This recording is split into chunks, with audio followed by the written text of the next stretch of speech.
காசாவில் பெண் விவசாய பொறியாளர் ஒருவர் சூரிய ஒளியை பயன்படுத்தி சோலார் குக்கரையும் உப்பு நீரை நன்னீராக்கும் அமைப்பையும் உருவாக்கியுள்ளார்.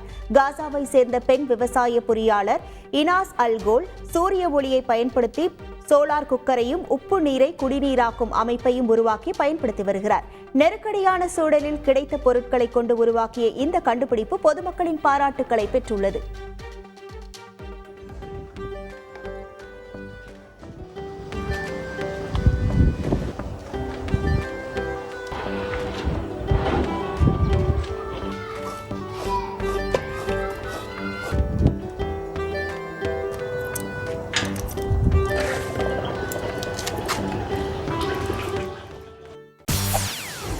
செய்திகளை உடனுக்குடன் தெரிந்து கொள்ள உடனே சப்ஸ்கிரைப் பண்ணுங்க.